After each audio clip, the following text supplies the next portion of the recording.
Come in. I think most everybody who wanted to be here is probably here, so we'll start. This flower arrangement has got 29 chrysanthemums as part of the arrangement.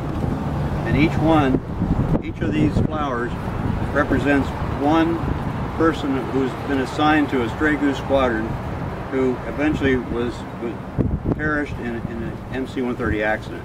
There have been 29 over the years, starting in Vietnam in 1966 all the way through Afghanistan. So as I read the names of all these 29 men, if any of them have particular significance to you and you want to say something about that person, please feel free to do so. And at the end, if anyone has special connection or special meaning to any of you and want to take his flower, please do that as well. Otherwise the flowers will stay here.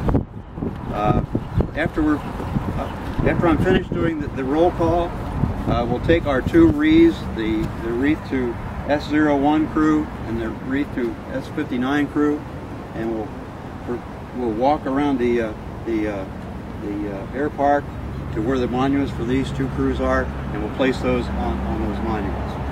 And then, of course, after that, you're free to wander around the air park until it's time for the bus to leave. So, this is from our website, The Ultimate Price. No greater gift can one give than his life for that of his fellow man. And that saying and these flowers and today are dedicated to those who have paid the ultimate price to protect our freedom in missions involving stray goose personnel. First, in a combat mission over Vietnam, December 29, 1967, Combat Talon Aircraft 640547 and Stray Goose Crew S01, we lost these people. Major Charles P. Claxton, the pilot. Major Donald Fisher, navigator. Captain Edmund Osborne, pilot. Captain Frank Parker, navigator. Captain Gordy Wanas, navigator. Captain Gerald G. Van Buren, pilot. Sergeant Jack McCreary, flight engineer. Sergeant Gene Clapper, radio operator. Sergeant Wayne Eckley, flight engineer. Airman Edward Darcy, loadmaster. Airman James Williams, loadmaster. Again, that was a full crew. The aircraft was never recovered, and of course the monument down at the south end of the air park is to that crew. Next, in a training mission off the coast of South Carolina in December the 5th, 1972, aboard Combat Talon Aircraft 640558, we lost 6 personnel who had been stray goose in that accident. In alphabetical order, Sergeant Claude Abbott, flight engineer. Captain John Cole, navigator. Major Donald E. parentheses Jug Martin, the aircraft commander, and he was the AC on Goose Crew S11. Captain Rick Surt, EWO. Keith L. or Kiki Van Note, a navigator. And Staff Sergeant Billy War, flight engineer. Some of you may have been in the train with those individuals. Does anyone here remember those? Okay. I was it. You were both there. Okay.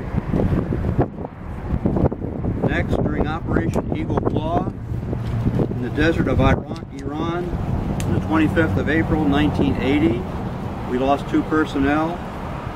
Major Rick Bakke, navigator, and Major Hal Lewis, the aircraft commander. Al had been the aircraft commander of Crew S-43 prior to that. And I know some of you remember those 2 gentlemen. Next, during a joint training exercise near Tabones Island in the Republic of the Philippines, February 26, 1981, Combat Talon Aircraft 640564, crew S-59, the following perished. Staff Sergeant Stephen Blyler, radio operator. Master Sergeant Barry Chumley, loadmaster. Master Sergeant John or Jack Felton, flight engineer.